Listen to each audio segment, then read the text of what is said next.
अस्सलाम वालेकुम। Lecture number 8 chapter number 4 mathematical function. मैं इसमें हम पढ़ेंगे first topic mathematical function and types of function. Type of function में फंक्शन की डेफिनेशन होगी, नंबर एंड नोटेशन किस तरह से रिप्रेजेंट करते हैं, डोमेन एंड रेंज, डोमेन और रेंज, और फिर डिस्ट्रक्टेड डोमेन एंड रेंज। देखिएगा हमारे पास function in mathematical model the significant relationship typically are represented by mathematical function और more simply function, या तो इसे हम mathematical function बोलते हैं या फिर function बोलते हैं। function from a concentration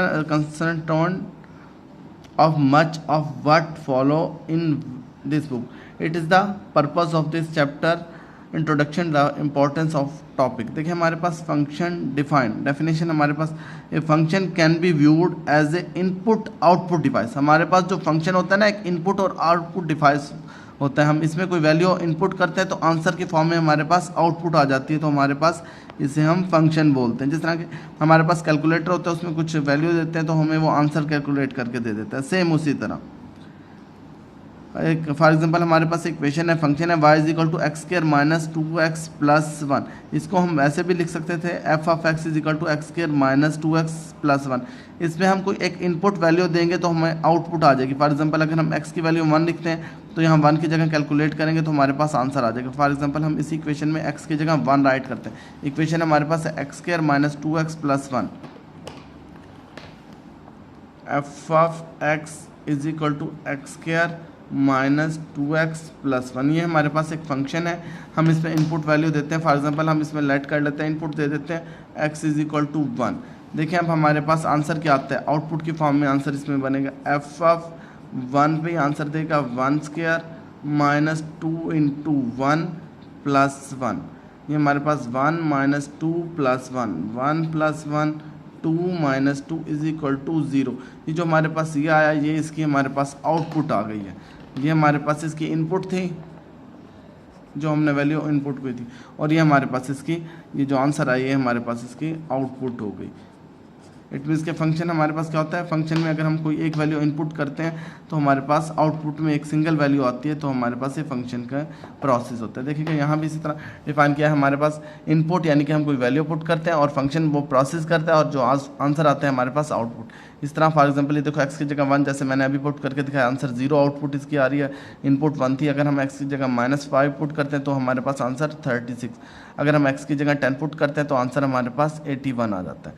हमारे पास function define function, a function is a mathematical rule assign to each input one and only one output. Simple ये कर लीजिएगा डेफिनेशन, अगर हम एक वैल्यू पुट करते हैं तो हमारे पास इसकी इनको आउटपुट भी सिंगल होगी। Define domain and range, define domain and range. देखिएगा इस एग्जांपल में जो मैंने वैल्यू इनपुट की है ना, फॉर एग्जांपल 1 माइनस 5 और 10, ये मैंने इनपुट की हैं, ये मेरे पास रेंज इसकी डोमेन होगी, और जो आंसर आता है 0, 36 और 81 इसकी रेंज होती है। The domain of A function is that set of consisting of all possible input, यानी कि जो वैल्यू मैंने इनपुट की हैं वो डोमेन बन जाएंगी और जो आंसर आएंगे वो हमारे पास रेंज बन जाएंगी। The domain of A function is the set of consisting of all possible input, यानी कि जो वैल्यू हम उसमें पुट कर सकते हैं या पुट करते हैं वो हमारे पास होगी डोमेन, और बाकी जो आंसर आएंगे इसमें फॉर एग्जांपल 0, 36 और 81 वो हमारे पास क्या है, इसकी रेंज है। इसी एग्जांपल में हमारे पास डोमेन क्या बनेगी, डोमेन जो हमने ऊपर जब हम डोमेन हम इन वैल्यू के लिहाज से लेते हैं, जब हमने पुट किया था x is equal to 1 put किया था, और रेंज के लिए हमारे पास देखिएगा क्या आएगा, रेंज 1 पुट किया था, माइनस 5 पुट किया था और 10 पुट किया था। जो हमारे पास आंसर आए थे वो इसकी रेंज थी। जब हमने 1 पुट किया तो हमारे पास ये 0 आता है, तो इसकी 0, और फिर जब हमने माइनस 5 पुट किया तो हमारे पास आंसर 36 और 10 पे दे रहा है 81, 36 और फिर 81, हमारे पास 36 और 81। जो वैल्यू हम इनपुट करते हैं पुट करते हैं वो हमारे पास डोमेन होती है, जो आंसर आते हैं वो हमारे पास रेंज होती है फंक्शन की।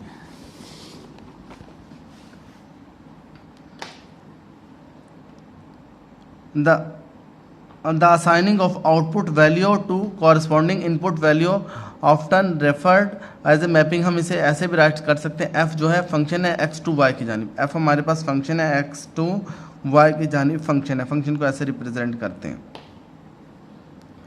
Nature and notation functions as well as treat them as suggested that the value of the something depend upon the value of one or more other thing. There are uncountable number of a function.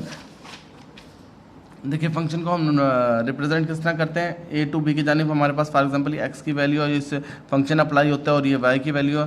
मैं आपको बना के दिखाता हूँ. देखिए हम कोई एक फंक्शन ले लेते हैं, सिंपली फंक्शन ड्रा करते हैं. किस फॉर्म में हमारे पास ड्रा होता है, ये मैं एक एक्स एलिमेंट ले लेता हूँ और एक इधर वाई, दो सेट ले लेते हैं.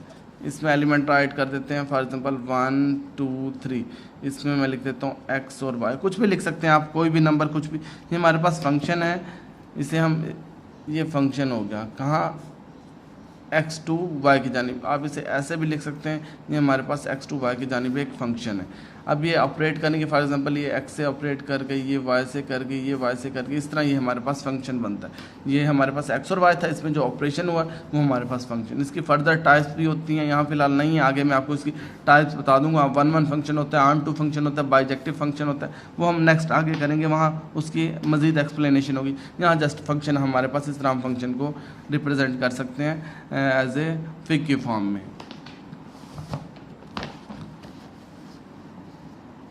अच्छा, फंक्शन में हमारे पास फिर इंडिपेंडेंट और डिपेंडेंट वेरिएबल होते हैं. डिपेंडेंट वैल्यूज होती हैं और इंडिपेंडेंट वेरिएबल. अगर हमारे पास फंक्शन कुछ इस फॉर्म में राइट किया गया है, फॉर एग्जांपल मैं राइट करता हूँ y is equal to 3x4 plus 9x plus 5.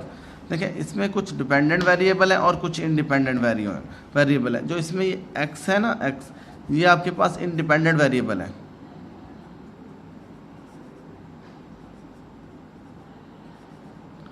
Independent variable है. जैसे हम x को चेंज करेंगे y चेंज हो जाएगा, और y इसमें डिपेंडेंट है, जो कि डिपेंड करता है x पे. ये हमारे पास डिपेंडेंट है, डिपेंडेंट वेरिएबल. इसी तरह हमारे पास ये x जो है इंडिपेंडेंट वेरिएबल है, y है डिपेंडेंट वेरिएबल. ये हमारे पास जिस पे x को जैसे वेरी करेंगे y भी वेरी हो जाएगा आपके पास. तो देखिएगा आप छोटे छोटे से फंक्शन है सॉल्व किए हुए. उसी तरह जैसे हमारे पास एक function y is equal to f of x 3x plus 25. अगर वो इनपुट की वैल्यू दे देता है तो हम आउटपुट फाइंड आउट कर सकते हैं. फॉर एग्जांपल वो x की वैल्यू दे देता है, x इज इक्वल टू 100. इधर हम 100 पुट करेंगे, इसे कैलकुलेट कर लेंगे. ये 100 जो होगा इसकी इनपुट वैल्यू होगी, और जो हमारे पास ये आंसर आएगा इसकी आउटपुट वैल्यू होगी. इसी तरह हमारे पास ये फंक्शन है, इसी में हम पुट कर देते हैं 75, तो ये कैलकुलेट कर लेते हैं 75, और ये इसकी इनपुट और ये 250 इसकी आउटपुट हो जाएगी. इसे फंक्शन की फॉर्म में भी हम दिखा सकते हैं. फंक्शन कैलकुलेट करते हैं और फिर हमारे पास आंसर आ जाता है. इधर पेड इनपुट वैल्यू होगी और इधर हमारे पास आउटपुट, और इधर फंक्शन राइट होगा. देखिए हमारे पास एक फंक्शन दिया हुआ है जी h of t is equal to t square plus t minus 10. इसकी हमने वैल्यू फाइंड आउट करनी है. हम एच की जगह 0 पुट करते हैं, यहाँ 0 पुट कर देंगे. टी की जगह 0 स्क्र प्लस 0 माइनस 10 इसका आंसर आ जाएगा. -5 पुट करते हैं, ये आंसर आ गया. इसी तरह और फिर हम क्या करते हैं u प्लस वी, टी की जगह u plus v square plus u plus v minus 10. u plus v का स्क्र ओपन करते हैं फार्मूले के तहत, ये जैसे a square plus 2ab plus b square, और ये u प्लस वी, और प्लस आगे जो वैल्यू है. कुछ सिंप्लीफाई होता है तो कर दें, वरना ये आपके पास इसका आंसर आ जाता है. देखिएगा नेक्स्ट हम एक्सरसाइज देख, इसके डोमेन और रेंज फाइंड आउट करने का मेथड देखते हैं. हमें डोमेन और रेंज किस तरह फाइंड करते हैं.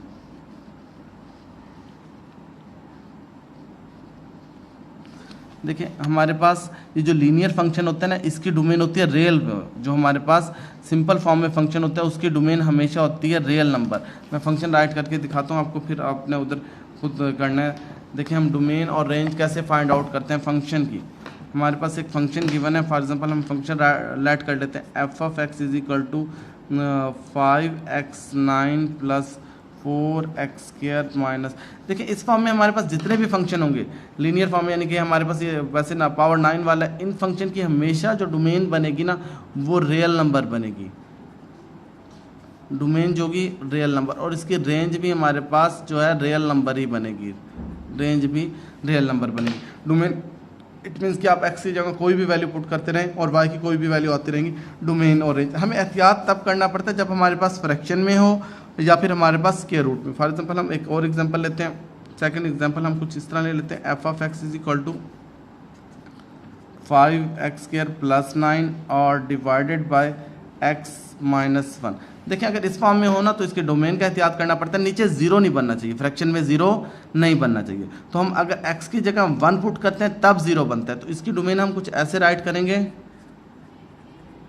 डोमेन जो होगी इसकी हमारे पास सेट ऑफ रियल नंबर होगी, इसे हमारे पास सेट ऑफ रियल नंबर होगी, लेकिन उसमें से हम वन को माइनस कर देंगे, यानी कि वन नहीं होगा, वन के अलावा तमाम एलिमेंट राइट कर सकते हैं। और रेंज है, रेंज तो हमारे पास तमाम रियल नंबर होगी, इसकी रेंज हमारे पास तमाम रियल नंबर होगी। डोमेन में लेकिन एहतियात करना है हमारे पास वन, जैसे हम वन लिखेंगे ये जीरो हो जाएगा, क्योंकि हमारे पास जब फ्रैक्शन में हो तो डोमेन में वो फ्रैक्शन में जीरो नहीं बनना चाहिए, क्योंकि जब जीरो बनेगा अनडिफाइन हो जाएगा, बाकी इसकी तमाम वैल्यू आ सकती हैं। जो भी होगा हमारे पास इसकी या वैल्यू अगर डिफिकल्ट हो तो उसका तरीका ये होता है कि इज इक्वल टू जीरो लिख के हम फाइंड आउट कर लेते हैं। और स्क्वायर रूट वाले के लिए देखिएगा क्या तरीका होता है। अगर हमारे पास थर्ड एग्जांपल लेते हैं, अगर हमारे पास स्क्वायर रूट आ जाती है फंक्शन में f of x is equal to x minus one, देखिए इसमें हमारे पास ना ज़ीरो नहीं बनना चाहिए, वो ज़ीरो के माइनस में नहीं बनना चाहिए, बाकी तमाम वैल्यू बन सकती है, माइनस में नहीं, स्क्वायर रूट के अंदर माइनस में वैल्यू ना आए। देखिए अगर मैं एक्स की वैल्यू वैसे चेक करता हूँ, अगर लेट कर लेता हूँ इसमें पुट करके देखता हूँ x is equal to zero, मैंने ज़ीरो पुट किया तो मेरे पास आया zero minus one, one under root. देखें ये वैल्यू नहीं हो सकती, क्योंकि ये हमारे पास कम्प्लेक्स में चला जाता है, इसकी डोमेन नहीं बनेगी। अब मजीद वैल्यू में वन पुट करके देखता हूँ, एक्स इज इक्वल टू अगर वन पुट करता हूँ वन माइनस वन, ये मेरे पास बन गए ज़ीरो, ये ठीक है, ये ज़ीरो हम पुट कर सकते हैं। हमारे पास let X is equal to zero हम वो वन पुट कर सकते हैं, वन में ज़ीरो आ रहा है क्योंकि आंसर हमारे पास। अगर हम तमाम वो वैल्यू पुट कर सकते हैं जिसमें नेगेटिव ना बने, इसमें हम ना एक्स में ज़ीरो से ऊपर, इट मीन्स के वन से ऊपर कोई भी वैल्यू पुट कर सकते हैं, वन से ऊपर कोई भी वैल्यू पुट कर सकते हैं, वन से ऊपर तमाम वैल्यू हम पुट कर सकते हैं, लेकिन उससे लेस नहीं पुट कर सकते, क्योंकि हमारे पास स्क्वायर रूट में माइनस नहीं बनना चाहिए, स्क्वायर रूट में माइनस नहीं बनना चाहिए, बाकी जो मर्जी वैल्यू बन जाए। अब इसमें अगर जैसे मैं x की जगह 2 ले लेता हूँ, 2 माइनस वन, ये 1 का स्क्वायर रूट, ये भी ठीक है। अब इसकी जो हम डोमेन राइट करेंगे ना, देखिएगा डोमेन हम राइट करते हैं, हमारे पास क्या होगा, इसकी डोमेन होगी तमाम रियल नंबर होंगे, क्या होंगे, x होगा ग्रेटर दैन तमाम रियल नंबर, या फिर इस फॉर्म में लिख लो, और x अवर x बिलोंग करते हैं हमारे पास रियल नंबर को, और कंडीशन हमारे पास क्या है, जो x की वैल्यू है ना, एंड यस एक्स बिलोंग करता है रियल नंबर को, और उसके साथ ही हमारे पास एंड एक्स जो होना चाहिए ना वो ग्रेटर दैन और इक्वल टू वन होना चाहिए, ग्रेटर दैन और इक्वल टू वन, यानी कि मिनिमम वैल्यू वन आएगी, बाकी आगे जैसी मर्जी वैल्यू आ जाएगी। और रेंज जो होगी इसकी, रेंज वो रियल नंबर ही होगी, तमाम रियल नंबर का सेट होगी। डोमेन में आपने एहतियात करना है कहाँ, वन और वन से ग्रेटर दैन, वन और वन से ज़ीरो पुट करेंगे तो नेगेटिव आ जाएगा, नेगेटिव नंबर नहीं बनना चाहिए। तो इसलिए हमारे पास इसकी जो डोमेन होगी वो हमारे पास क्या होगी, रियल नंबर को तो बिलोंग करती है, लेकिन उसमें कौन से नंबर नहीं आ सकते, एक्स से वन से छोटे नहीं आ सकते, यानी कि ज़ीरो नहीं आ सकता, वन और वन से ग्रेटर तमाम नंबर फाइंड आउट कर सकते हैं। देखिएगा इसी तरह कुछ एक्सरसाइज क्वेश्चन है, डोमेन और रेंज फाइंड आउट करनी है और वैल्यूज़ फाइंड आउट करनी है। ये आपके पास एक्सरसाइज है, क्वेश्चन नंबर 1 से लेकर 16 तक आपने तमाम फंक्शन में पहले ज़ीरो पुट करना है, फिर वैल्यू फाइंड आउट करनी है, फिर -2 पुट करना है, फिर x की जगह a + b पुट करना है, तो इसे कैलकुलेट कर लेना है। और सेकंड में हमने डोमेन और रेंज राइट करनी है। हमारे पास ये देखें, determine the domain and the range, ये हमारे पास जो सेट है इसमें हम कोई भी वैल्यू पुट करना है, इसकी डोमेन जो है ना, इसकी डोमेन बनेगी रियल नंबर, लेकिन इसकी रेंज सिर्फ यही रहेगी। ये जो हमारे पास कांस्टेंट फंक्शन होता है ये चेंज नहीं होता, कांस्टेंट फंक्शन चेंज नहीं होता। फॉर एग्जांपल अगर हमारे पास ये फंक्शन है, इसमें हम ऐसे राइट करते हैं f of x is equal to -10। देखिए अगर मैं x की जगह 1 राइट करूँगा तब भी ये -10 आएगा, अगर मैं f की जगह 2 राइट करता हूँ तब भी ये मेरे पास -10 आएगा। इट मीन्स कि इसकी जो डोमेन होगी ना वो रियल नंबर होगी, डोमेन होगी इसकी रियल नंबर, वो पूरा सेट आ सकता है, लेकिन इसकी रेंज जो है ना वो हमारे पास रेंज सिर्फ -10 ही रहेगी, कोई फंक्शन चेंज नहीं हो सकता, और इसे हम कांस्टेंट फंक्शन कहते हैं। कांस्टेंट फंक्शन की जो डोमेन होती है वो रियल नंबर होती है, लेकिन रेंज वही नंबर होता है, वो चेंज नहीं होती। आप एक्स को जितना मर्जी वेरी करते रहें, यहाँ चेंजिंग नहीं आएगा, क्योंकि यहाँ एक्स नहीं है, एक्स होता तो फिर ये चेंजिंग होता है आपने। और इस वाले में इसी तरह ये इसकी डोमेन जो राइट करोगे हमारे पास रियल नंबर, रेंज 25 ही होगी। इस वाले फंक्शन में देखिएगा हमारे पास ये सिंपल फंक्शन है, इसमें आप डोमेन जो होगा रियल नंबर और रेंज भी रियल नंबर ही होगी। स्ट्रेट जो हमारे पास इस तरह इक्वेशन होती है उनमें डोमेन और रेंज सेम होती है, ये तमाम इसी तरह जो आपके पास आ रहे हैं 24 तक ये सेम डोमेन और रेंज जो कि रियल नंबर होगी। अब 25 वाले में हमें ये याद करना पड़ता है कि नेगेटिव नंबर ना है, नेगेटिव नंबर स्क्वायर रूट वाले में। स्क्वायर रूट देखिएगा अगर हम मैं इसमें पुट करता हूँ -5 तब भी हमारे पास माइनस का नंबर देगा 1, तो मेरे पास यहाँ 4 से -4 से आगे बड़े तमाम नंबर राइट हो सकते हैं, -4 से आगे बड़े तमाम नंबर राइट हो सकते हैं। या इसकी डोमेन हम कुछ इस फॉर्म में भी राइट कर सकते हैं। हमारे पास x+4 है ना इसकी डोमेन, और रेंज हमने फाइंड आउट करनी है। देखिए x+4 फंक्शन है हमारे पास, x+4। देखें इसके डोमेन जो बनेगी हमारे पास, डोमेन में हमारे पास स्क्वायर रूट में माइनस नहीं बनना चाहिए। डोमेन इस फॉर्म में बनेगी, हमारे पास सेट या ऐसे लिख लो x और x बिलोंग कर रहे हैं हमारे पास रियल नंबर को, तमाम रियल नंबर हैं। और कौन से हैं? वो हैं जो हमारे पास x है ना 4 भी आ सकता है, और -4 और -4 से ग्रेटर, ये -4 और 4 से ग्रेटर, इससे समान नंबर नहीं। जैसे मैं समान नंबर फॉर एग्जांपल मैं इसकी जगह -5 पुट कर देता ना, वो मेरे पास जो स्क्वायर रूट के अंदर माइनस में नंबर आ जाता -1, तो ये हमारे पास इसके नंबर नहीं हो सकता। डोमेन ये बनती है और रेंज आपके पास रियल नंबर ही होगी, इसकी रेंज हमारे पास पूरा रियल नंबर का ही सेट होगा। ये आपने क्वेश्चन ये करने होंगे, क्वेश्चन नंबर यहाँ से 1 से लेके, और ये आपने टोटल 30 तक करने हैं, 30 तक क्वेश्चन करने हैं। फ्रैक्शन वाले भी बल्कि आपने फ़िलहाल बस 30 तक कर लीजिएगा, फ्रैक्शन वाले में आपको बाद में सिखा। ओके, अल्लाह हाफिज़। कोई प्रॉब्लम हो तो बता दीजिएगा।